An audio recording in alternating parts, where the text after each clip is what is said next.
For those of you who don't know or didn't watch yesterday, I'm playing an over-the-board tournament in St. Louis.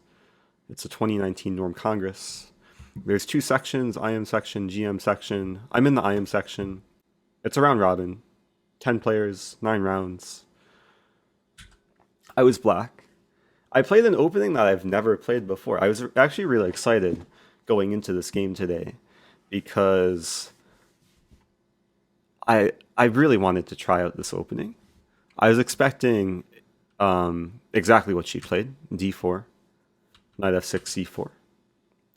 And then I played knight to c6. And this is a line, maybe I've played like a little bit in Lichess Bullet, but this is a line that you don't see too often. This is called the knight tango, the two knights tango, or the black knight tango. I don't even know the name. I think there's a Wikipedia article about it. Wikipedia, yeah, Black Knights Tango. What I'll do is I'll make a comment here, linking to the Wikipedia article. And the Wikipedia article is actually useful because it listed off like a bunch of grandmasters who have played this, and it gave me like some direction whose games to study. Like I was studying a lot of Bologan's games. So she started thinking, oh, maybe I didn't mention, I was playing Rochelle Wu, who's a very talented junior. I think she's like 13 years old. This game was at least 4.5 hours. And it took so much, like, not only physical energy, but emotional energy. Like, I was feeling good in the beginning, and then I was feeling terrible because I was dead, and then somehow I survived. So she was thinking here. I think after the first 10 moves, I got a pretty significant time advantage. She played knight to c3, which is one of the main moves. Other moves are knight f3, or d5 also playable. d5 I think I would be happy with. This knight e5. Black's ahead in development. e6 is coming. This is a bit overextended. So, so knight c3 is reasonable. I play e5. She plays d5. And I play knight e7. So the main point of this opening is to get this sort of structure where white is overextended a little bit. And the plan for black is very straightforward. Knight g6, develop the bishop, d6, castle, maybe someday later attack on the king side. So this is one of the things I was preparing beforehand. She plays g3, which was slightly unexpected. It's, I guess, the first new move that I had not considered before the game. I think I was prepared for like e4 and bishop g5. There's some interesting line like e4, knight g6, h4. This is maybe one of the more testing lines. Black has to play h5 and then bishop g5. But she played g3. A solid move. So I played knight g6. The knight was maybe not the happiest because it's restricted by the pawn, but I want to develop my bishop. So bishop g2, bishop e4, bishop d2. Now she actually set up this trap. It's one of the most natural looking moves, looks like d6, but this just blunders to queen a4. This is an idea that I'd actually like seen beforehand in preparation, so I knew not to go into this. And I was debating here whether to castle or do something else.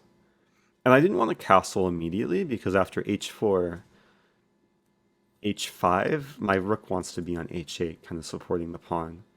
At least that's what I thought. So I wanted to stay flexible. I played a5, defending my bishop and preparing d6. Also preventing any later queenside expansion. So she plays e4. Natural move. d6, knight e2, bishop g4. I think around this point I wanted to play h5. And if I get an h4, then life would be very good. But she can play h4. And yeah, I was fantasizing a little bit about this line. Knight g4, castling. Oops. Castling, and then knight takes h4. Takes. And this looked potentially really fun. I probably would have gone for this if it wasn't for f3. So after f3, I just have to move back. And It's kind of a waste of time. So I played bishop g4, h3, bishop d7. So I provoked h3, so if she castles, I could play queen c8 with tempo. She played queen c2. And then I played queen c8, and I was feeling decent, because queen c8 prevents white from castling. The rook is tied down to the h-pawn. And then I wasn't entirely sure what she was going to do, and then she surprised me with queenside castling, which is... I mean, it looks very strange, but maybe it's playable. Like, I already have my pawn on a5. I have ideas of c6, ideas of b5. It seemed like I had a lot of potential to attack. But then she told me after the game that she wants to play f4 here and attack me, so it's still, like, pretty sharp. So I play c6. I was still playing pretty quickly. I mean, all my moves so far have been very natural. I was actually inspired by Fabiano Caruana to play this line. So he played this a few times in the Pro Chess League. And he had very good results, just playing like really quickly, like all these thematic ideas. So bishop g5, queen c7. Yeah, queen c7... What was the idea? I think my idea was to play rook c8. Takes and put some pressure on the file. Also maybe someday queen to b6. So king b1. Yeah, very natural, patient. Because now if I play rook c8 or if I take and play rook c8, there's not as much pressure. Also, there is some issue here that if I take on d5, white can take on f6. Takes. And this is just really bad for black. Queen's attacked, pawn's attacked, the square is just in full control for white. So I play knight e7 with idea to take and not allow white to get this like monstrous knight. So bishop takes f6, pawn takes f6, and a3. Let's get to the critical moment. Bishop c5, f4, and then I take. Yeah, this is a very critical moment. White's a move? There's a few different options here. White can take with not with a rook, with either pawn or with a knight. And during the game, I was thinking she would take with a knight, hitting this pawn. I would take. She would take back probably with this pawn. And then I felt like black is slightly better with the two bishops. Maybe there's ideas of queen b6. Or even like b5. But what she played in the game was pawn takes pawn. And in this position, I played a move which I thought was just crushing. It should be the best move. And maybe I'll pose this to the chat. Black to move, find the best move. Oh, you tried to pause the video, but yeah, this is Twitch and not YouTube. Yeah, for the people watching in the future on YouTube, you can pause the video. Okay, so the suggestions are knight f5, bishop f5, and bishop e3 so far. I played one of these moves. I played knight f5. Few people saying bishop f5, which I don't think is as effective. If I play bishop f5, there's bishop e4, and bishop's neutralized. But after knight f5, there's basically this unstoppable move, knight e3. It's just a square in white's territory I fully control. I'm planning to hit the rook, the queen, and the bishop, and the pawn. It's like a quadruple fork. And white cannot prevent me from playing knight c3, or knight e3. So I thought I was winning material here. And then she started to put up resistance. So she played queen d3, which is actually very useful. It gets the queen out of danger and defends the pawn. Then after I play knight e3, she plays rook g1. So I'm not winning any material, but it still looks very good for black. And I thought I should have something here. My bishop's aligned with the rook. There's potential for bishop f5. But I couldn't find anything like super clear cut. Because still, bishop f5, there's bishop e4. I mean, I could move my knight somewhere and attack the rook, but I can't really take either pawn. If I move back, then the rook just moves back. So I played what I thought was the best move, pawn f5, going for pawn e4. And pawn e4 is actually a really annoying threat, because I would hit the queen, I would drive the queen away from defending this pawn, and now I'm just winning the pawn. So she has to still defend. She takes, I take, still threatening e4. And then she plays knight d1, which I completely overlooked. Knight d1 was a nice move. Now the issue is that my knight is just, it has to trade itself off. I can't leave the knight here. And this is something I forgot about. When she plays rook g1, there's ideas of playing this. And I just assumed that like I'd have some tactic against this rook, but yeah, I didn't see anything. And now I can't play e4. e4 is actually a blunder here, because queen c3, and this is hanging, as well as this is hanging. Zmads, thanks for subbing. So I know it still looks crushing.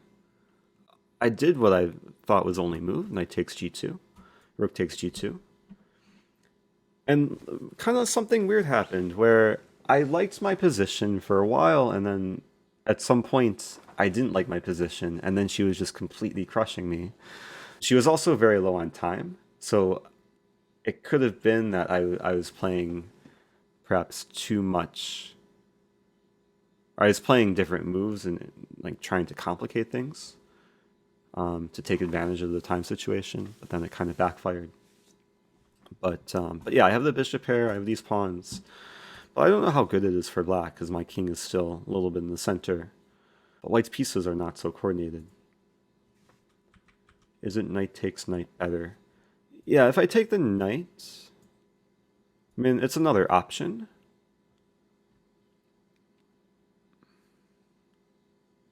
I thought leaving the knight on d1 was just more effective, or just led to better chances for me. I mean, the bishop's not so powerful either, but yeah, this is playable. I took the bishop. I like the two bishops versus two knights dynamic. She takes. I play rook c8. I was happy about rook c8 because I'm still having ideas. c4 isn't the easiest pawn to defend. She plays rook e1. And then I castle. Yeah, in hindsight, I mean, I thought castling was the best way to protect my king. Rubik's Anan, thanks for subbing. 3 months. I think I was considering something like this. Like bishop d6 to the pawn.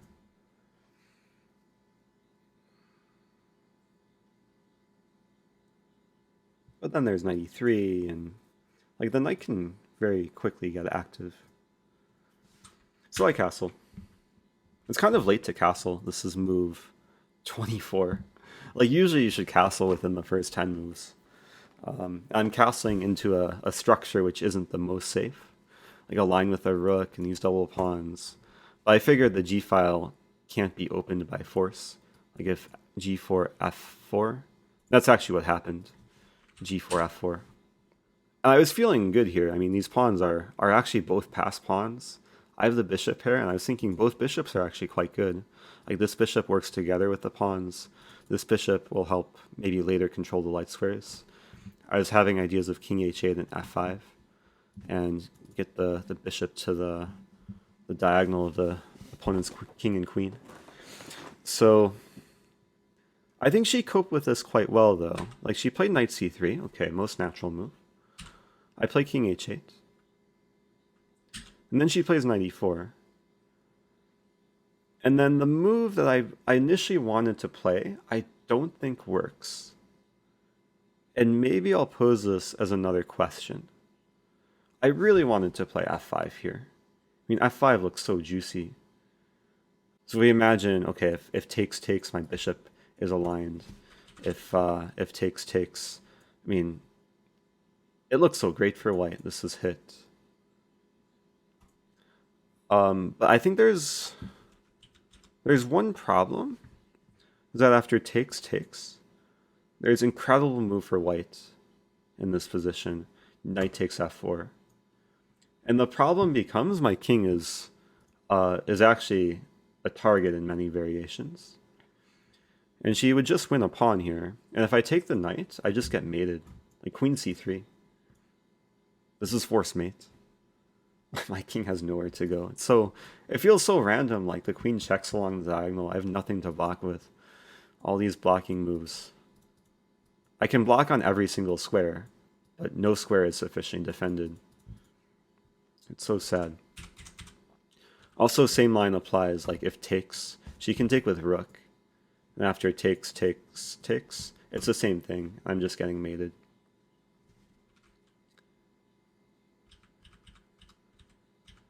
So, I really wanted to play f5, but I don't think it works because of knight takes f4, so I had to come up with a plan B.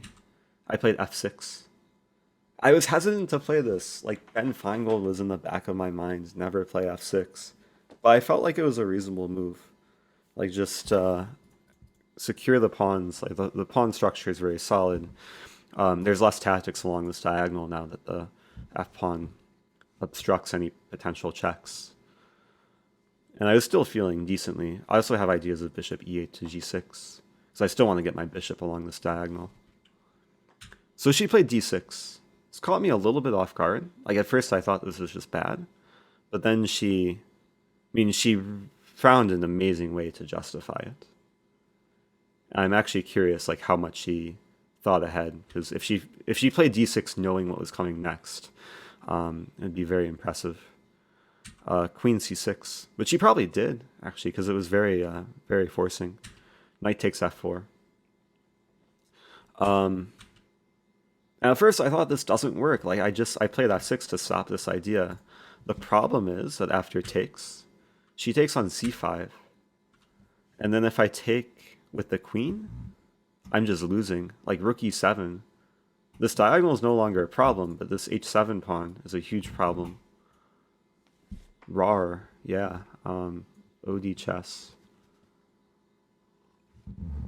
So f6 was like an attempt to defend, but I guess f6 opened up the 7th rank, so maybe it was karma. Like the ghost of Ben Feingold, just making sure justice is served. Obviously I saw this. I didn't allow this to happen. I think I'm just getting mated here though, because now if I play f5, there's this check again. Life isn't fair. So yeah, when she took on f4, I started calculating and I was realizing, uh-oh, there's some trouble. So I decided to take, and after takes, I had a very nifty move, bishop e8. I thought it's still good for me. I thought, okay, I'm threatening bishop g6. I'm threatening the rook, which I forgot to mention. I could take the rook in this position too. But there's still rook e7. Like this idea is so strong. And again, f5, there's queen d4. Queen g1 doesn't do anything. And like I would really want to take on h3 to defend, but the queen defends h3. Anyway, we got to this position. So I can't take the knight, I can't take the rook, both because rook here just destroys me. So I play bishop e8. I was still feeling good. I have like 3 threats. I'm threatening this, this, and this. And I'm no longer scared of rook e7 because of bishop g6. And she plays knight e4 back, so she saves everything. Like knight e4 was a nice move. I was still feeling good because she had maybe a minute or two here. And I had about 15 to 20 minutes. But then I started taking time because I realized it wasn't so easy. Like this knight, after my next move, this knight is pinned in 2 directions. But I'm temporarily down a pawn. My king side is still a bit weak. And her moves become very easy. Like I think she was able to play precisely here because it was just a matter of defending against simple threats. 31 d7. 31 d7 in this position. Oh, d7 in this position, I can take it. I believe. Or wait, no, 31 d7. I would play bishop g6 check, and then next move I can decide between taking the rook or moving my own rook.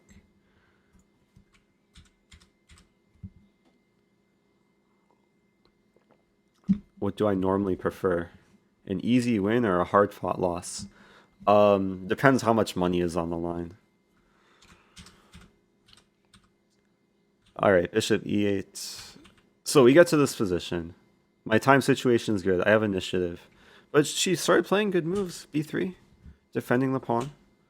I play rook cd8. Maybe this was a mistake. I didn't see what else. I didn't see anything like so promising. I was thinking rook e8. Or I was thinking f3 here. Maybe I should have played f3. I didn't want to commit to giving away my pawn so early. But white would have to take, and then I can take here, attacking this pawn. I kind of rejected this because white has easy moves like king b2. I'm still down a pawn. This is tender. And maybe there's some initiative like queen check. Oh wait, queen check and then like rook. The problem is, whenever I put a rook on e8, she just plays rook e2. Like maybe a4. It's very tricky. I'm sure if at some point I'll take a look at Stockfish and it'll find something for black, maybe somewhere. But yeah, things got a little bit complicated because white was holding on to the extra pawn, and here I play f3 after takes. We just traded pawns, and I'm still down a pawn. Is rook g8 after king h8 bad? I want my rook on the f file to help support the f pawn. And the g file wasn't so valuable for me. So the game continued. I was down a pawn, but I felt like I still have compensation. Like this knight is still kind of pinned. But then she played a really good move, knight d2, which I sort of overlooked. It's not the end of the world. I take. She can't trade queens because I have this intermezzo. If takes here, rook c2 very important, and then I pick up the queen. Or even, yeah, I'm just winning material multiple ways. Oops.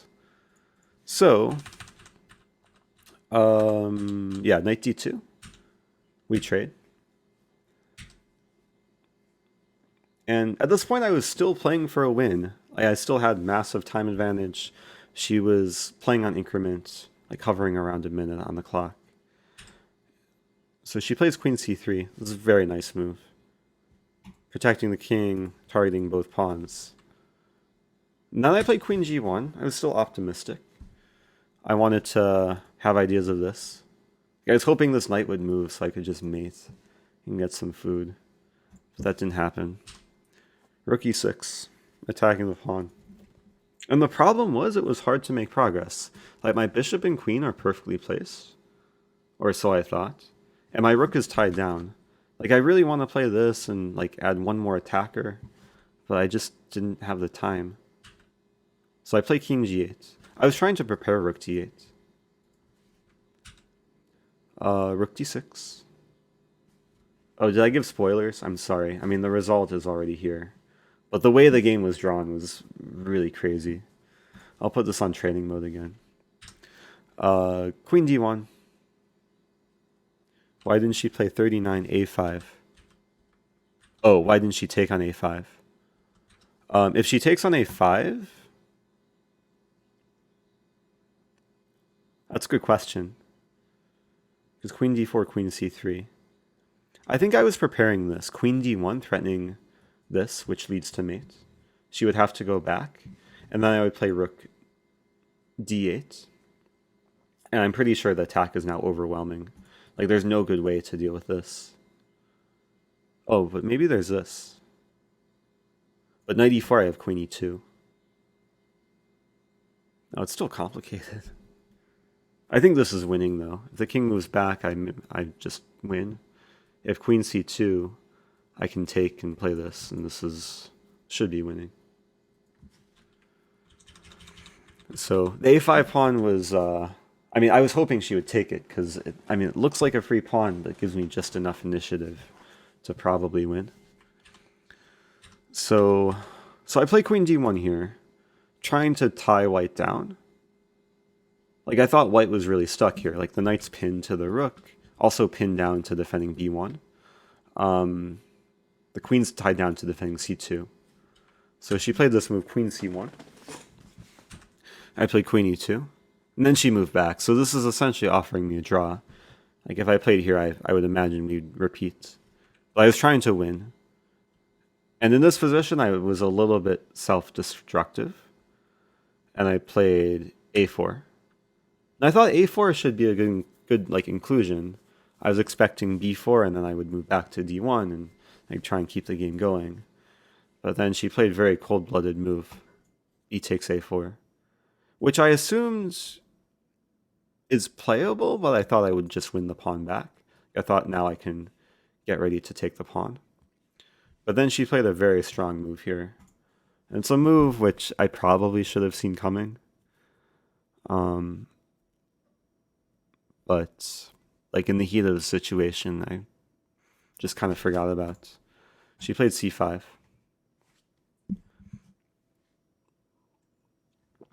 c5 threatens to trade queens. Trading queens is the last thing I want to do in this position.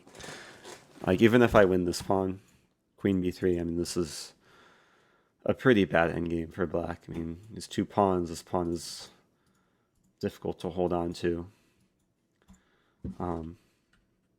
So I really wanted to keep queens on the board. So I played queen h1, trying to just find a square for my queen that doesn't allow a trade. I defend b7 from a distance. I attack h3.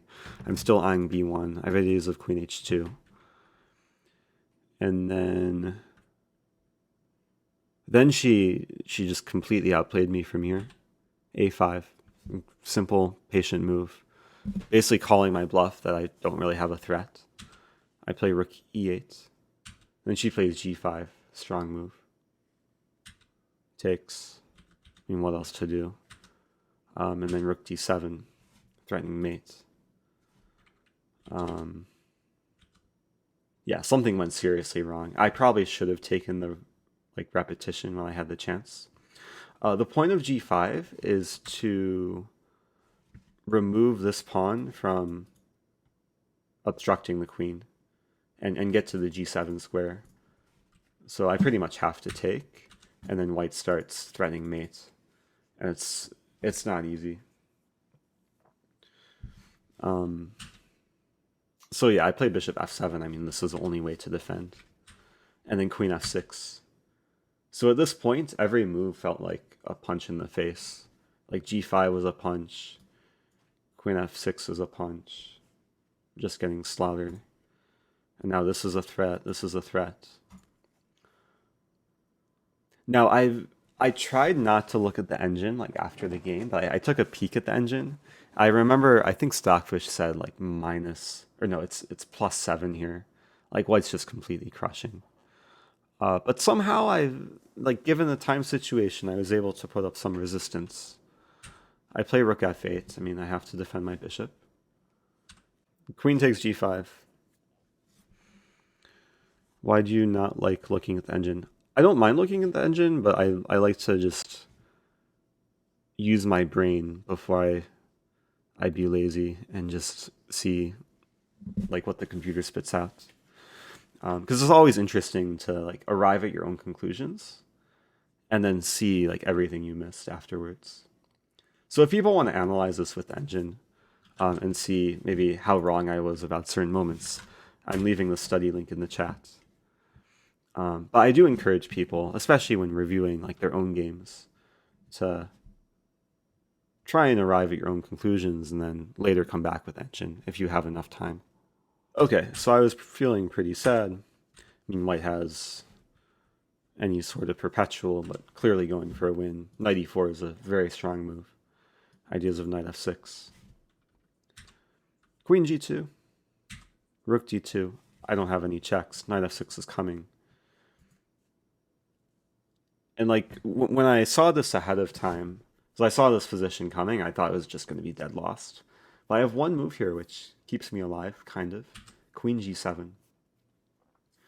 Um, and the point is that if knight f6, king h8, and I'm alive, kind of. I'm sure there's ways to win. I mean, rook d7 is probably just winning. Actually, rook d7 could be a beautiful win. I didn't see this in the game. But black's completely tied down. Like white has some simple idea, like just promote either pawn. This queen can't move, the bishop can't move because of alignment. Maybe the rook could move, but can't really go anywhere that great. But yeah, it's not easy. Like when you get a winning position to actually convert. She traded queens, which I think is very practical. Takes, and then rook f2. Yeah, I think maybe around here there were some better options for white. Maybe rook d7. I was expecting rook d7, knight d6, try and win the pawn as quickly as possible. I was going to play this, and then, I mean, I think she can just take and play this, and it should just be winning. What happened in the game, I was able to hold on to the b pawn. I start with rook a8, knight d6, and then bishop d5. So I save my bishop, I save the pawn. These pawns are weak. And I start having hope. She played rook d2, bishop f3. And then she played another move that I just forgot about. But we were both very low on time at this point. We both had like a minute or two left with increments. So white to move in this position. What move did white play that I forgot about, which is kind of a fancy but simple tactic? I'll let people try and find it. Oh, Vertwitch says check with a knight. Yeah, checking with a knight. It's a candidate move, but strongest move is knight takes b7. And then I felt really sad here because I thought I was just going to lose. Like I lost a pawn. If bishop takes b7, there's rook check. And like I wanted to play rook b8, but then a6, and like any position we get like this, it's just winning for white. So I played the only move which I thought would give me like a slither of hope, is to play rook a7, attacking the knight, trying to remove the knight so I can win this pawn. And then she played knight d8, which I was expecting. And then I played bishop to e4. So I'm holding on. Like this knight is actually restricted by my bishop, and this pawn is hanging. And she plays c6. I play king f6.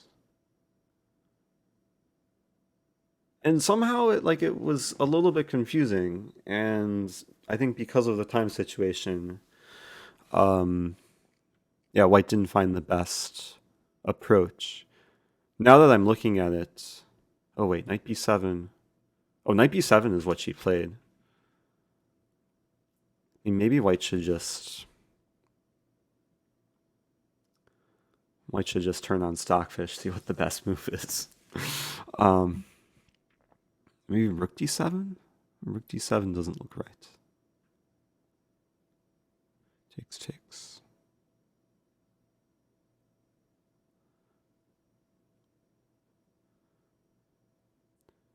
Maybe there's a6 here, like a6 takes and then c7. It's a very confusing position. It's a type of thing, like, you might have to spend some time and calculate. Well, there was really not much time for either of us. So she played knight b7, which looks natural. Defending the pawn, idea if take, then rook d6. But after I take, which is what was played, rook d6, king e5, takes. This is a really difficult position for white to win, because even though white's up 2 pawns, there's only rook pawns. And now we get into some endgame territory. And we got into some like very the theoretical endgame, which I don't know how much time I want to spend on because it was a long battle, and at some point we reached some like table-based position. Okay, so this is not table-based yet. If you guys don't know, I'm sure most of you know, but any chess position with 7 or fewer pieces is solved. And right now, I believe there's 8 pieces. So once another pawn comes off, Lee Chess will know the exact result with perfect play. It's a useful tool, very interesting tool for situations like what's about to happen. So she plays rook b6. I play rook a7, then a6. I mean, I thought I was going to lose at this point. I thought, I mean, it's hard. Like my rook is so passive. Positions like this, you want an active rook, but I have to stop the pawn. So king d4, king b3. So I move my king. And rook b7 actually surprised me a little bit. I was expecting rook h6. But rook b7 is still probably winning. Tipsy ton. Yeah, I had a good position earlier in the game, but I I don't know. She played well. I still don't know like where my opportunity was. I'm sure Stockfish knows. But okay, rook g2 or rook b7 takes. Okay, so now to show. This position is solved. I'm guessing it's winning for white. Well, let's see. Yeah, rook takes h7, so it's winning for white. Yeah, luckily for me, it's maybe not the most intuitive win. So hopefully this will be instructive, like how to try and survive a position like this as black. 'Cause for me, I just kind of have to wait around and try and prevent white from making progress. But white starts pushing me down the board, trying to work the way with the a pawn. So a4, check, king b5, king b7. Is this a table-based draw? I think this is still winning. Was there a draw earlier? No, this is all winning. Yeah, the problem is that my king can only help guard one pawn at a time. So I think the winning strategy, if I had to explain it in like a kind of a more strategic overview, white wants to push one pawn and use it as a decoy to distract the king, and then walk the king to the other side and then promote the other pawn. But in order to do so, you have to make sure the other pawn is far enough advanced. And I think one of the mistakes she made was not advancing the pawn far enough.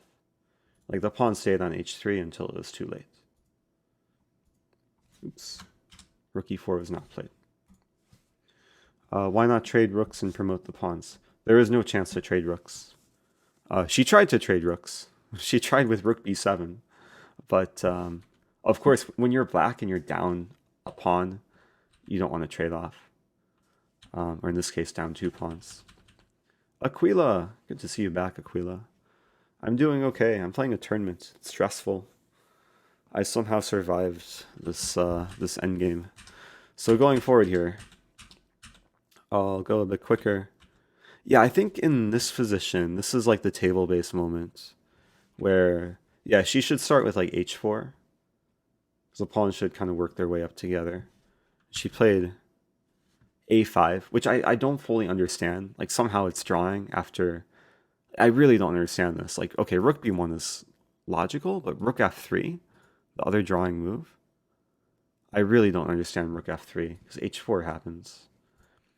So I'll have to dig through this at a later point and try and understand this. But for now, okay, she played h5. And I played rook c1. I thought this was logical. I cut off the king. Apparently it's a losing move.